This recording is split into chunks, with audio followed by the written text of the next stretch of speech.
off Super Detox Special at InfoWarsLife.com.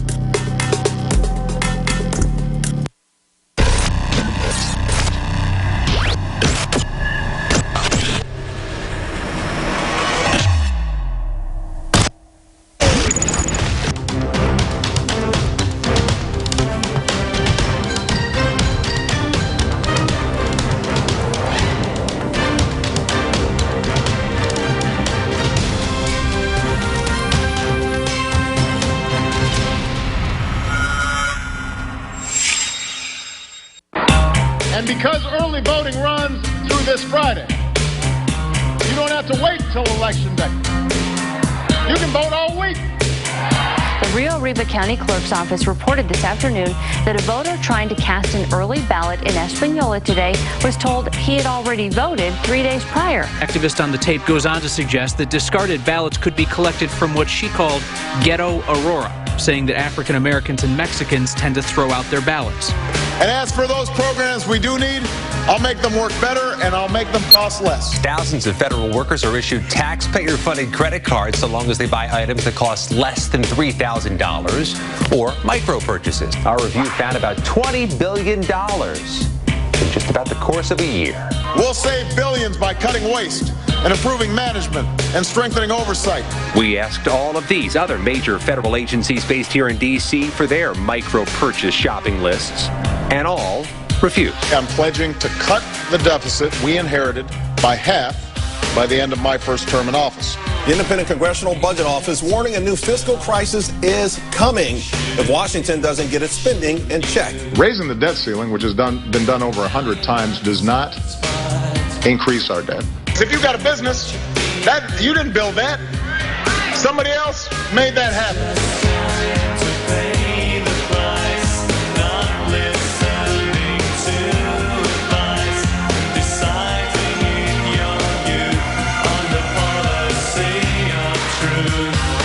Live from the INFOWARS.com studios.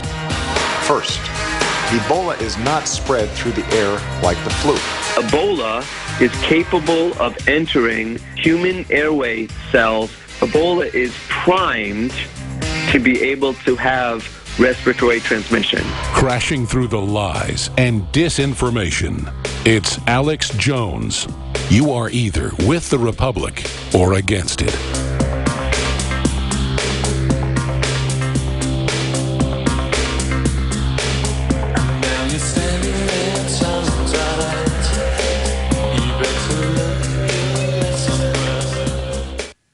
Welcome back to the InfoWars Nightly News live pre-election coverage. This is about 2.5 hours into it. I'm David Knight, and I'm joined in the studio now with Rob Dew and again with Anthony Gucciardi. We're going to talk about some GMO initiatives as well as some marijuana initiatives that are going to be appearing on the ballots across the nation. What's the trend behind it? Who's opposing it? It's a very interesting story. Rob, you want to take Yeah, I'm just going to take it away and just read off a bunch of these because it's not just the 4 states that are involved in this marijuana initiatives. There are numerous cities and counties across the country, including the Washington, D.C. District of Columbia is involved in this. So we'll start first with Alaska. This is ballot measure 2. And basically what they want to do is allow the possession of an ounce of marijuana and up to 6 plants, and the possession of the paraphernalia would be legal as well, so they wouldn't be going after anybody for that. So that's a big, moneymaker for them, I think, if they were to do that. Florida is going to do medical marijuana, so what most people think is that's the next step to legalizing it. So that's the first step, I guess. So that's amendment number 2.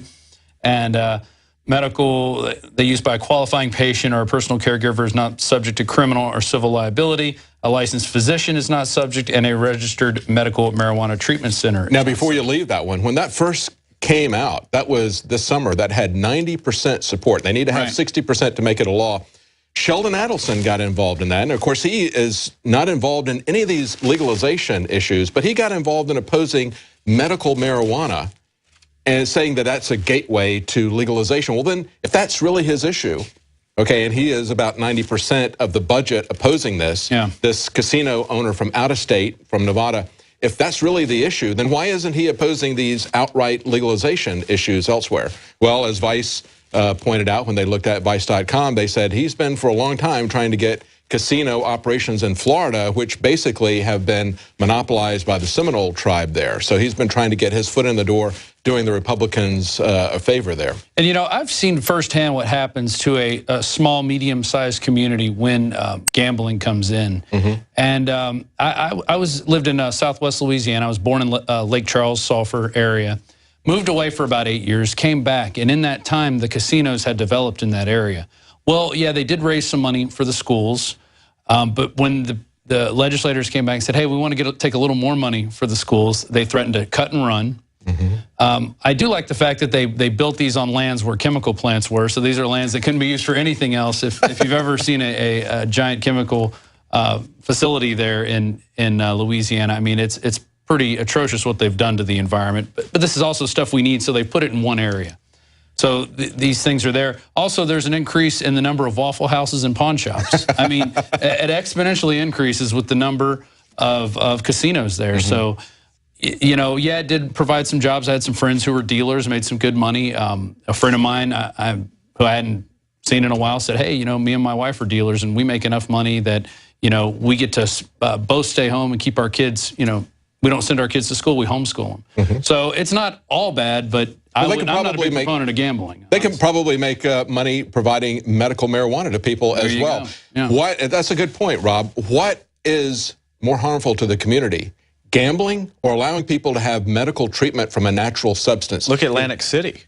Yeah. That answers everything right there. The casinos said they would give money back to the community. The government gave them $200 million, just one casino, and nothing came out of it. Now they're bankrupt. All right, they're falling apart, essentially. But look at what's been in the news the last couple of days. We had this young lady who had terminal cancer. She took her own life. She was an advocate for death with dignity, you know, assisted suicide or whatever. There's been a lot of press coverage of that, and yet nobody is talking about being able to get medical treatment that really does help people who are throwing up, who can't keep the medicine down because they're taking these dangerous pharmaceuticals. People with glaucoma, it's one of the best treatments for glaucoma. They're denying this medical treatment to them. They're talking about death with dignity. Well, what about medical treatment with dignity? What about medical treatment without going bankrupt because you can take a natural substance? And when not even the pain to help you take these chemotherapy drugs. What about the hash oil? I don't think there have been enough studies on does this hash oil really work? And there are people out there taking it and saying it's cured them of their cancer, or at least brought it down to a manageable level. Big Pharma is making a THC-like drug because it kills cancer cells. Yes. Specifically prostate cancer. It's study after study, THC annihilating it, the cannabinoids. There's actually a lot of really, really smart doctors right now working on natural forms of cannabinoids, which doesn't contain THC. So it's the portion of the marijuana, actual leaf, that does not get you high, that does kill cancer cells and does bolster your immune system. And it has no negative effects, but they won't allow you to try it. I know that we looked up glaucoma treatment because someone in my family tested high. Fortunately, they didn't have it. We looked up glaucoma, and they said, this is from the American Ophthalmology Society, they said marijuana is very, you look at all these other drugs, and they've got all these very dangerous side effects. I mean, some of them blindness, you know, in many cases we see this over and over again with pharmaceutical drugs, that the very thing that they're supposed to help, they exacerbate, okay, whether it's mental illness or some other condition. And so we see that in the case of medical marijuana for glaucoma, they said no negative side effects. They said the negative side effects were increased appetite and euphoria. And they said the biggest risk was they didn't know the amount that you needed to take in order for it to be effective. So you might under-medicate.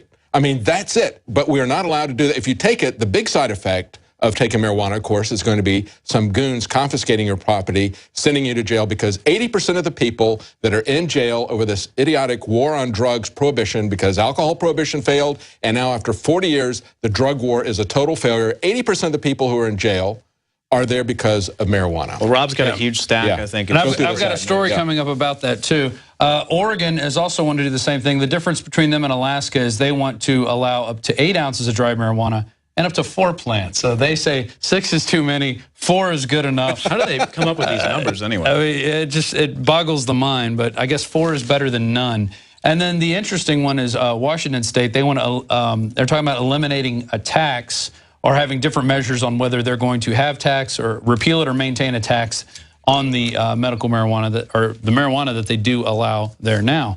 Now I want to run through the city and county ones. So here's the City of Napa wants to have a medical marijuana dispensary referendum.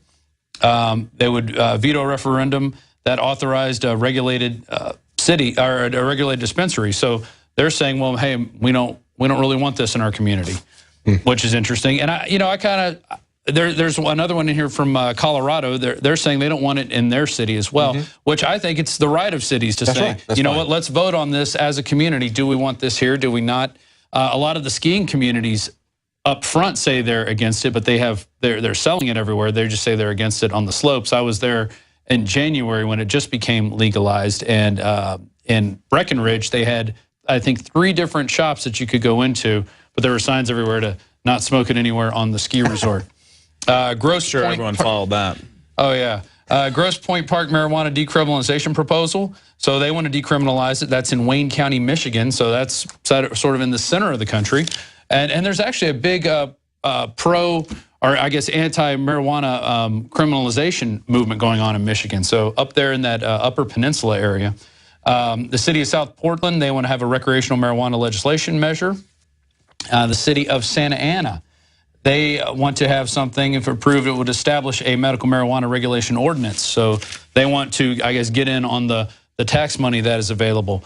Butte County is looking at doing activists turned in 12,000 signatures on March 12th, 2 hours before the deadline to qualify their veto referendum for the ballot, seeking to overturn a county ordinance. So they basically want to overturn what's going on there. So it's small communities taking action, which I really like. Shasta County, that's in California. City of San Jose, Medical Marijuana Regulation Act. Then the City of Lewistown, Medical Marijuana Legalization Measure of 2014. So that's in Lewiston, Maine. The City of Manitou Springs. And let's see, I've got another. And I would point out that you're getting all this information from Ballotpedia. Yes. And we're going to talk about that in a little bit. It's a great resource for information.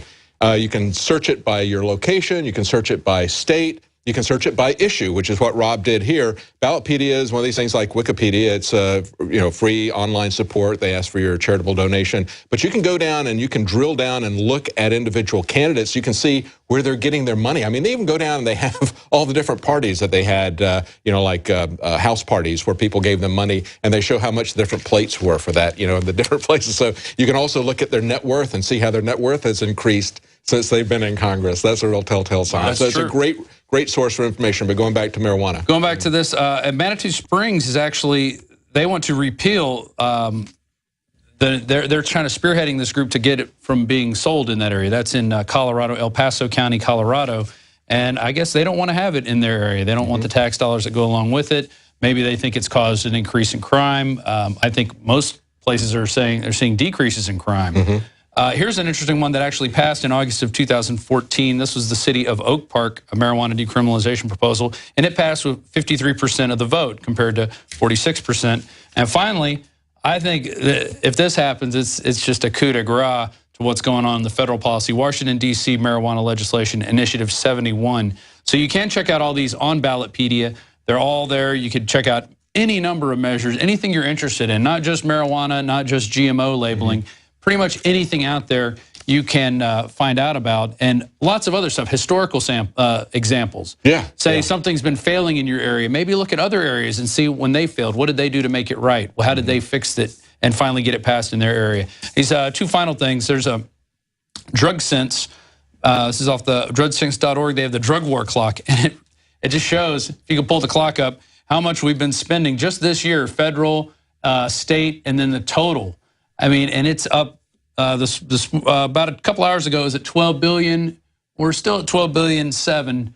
All right, so we haven't hit the $13 billion yet for the year. But by the end of the year, we're probably going to be at $14 billion of federal government. Almost as much as their microtransactions. There you go, yeah, but not quite. Not quite. If we had all microtransaction credit cards, Starbucks is more expensive, but it is pretty big. It is a drug too, I think. It's true. Well, I'd add to that there in California, there's a statewide initiative to, I believe it's a statewide initiative, but there's an initiative on the ballot measure to make most felonies misdemeanors if they're nonviolent, and they specifically mention drugs because that's what's filling up our prisons. Yes. And it goes back to the Reagan administration and Ed Meese when they came up with mandatory minimums.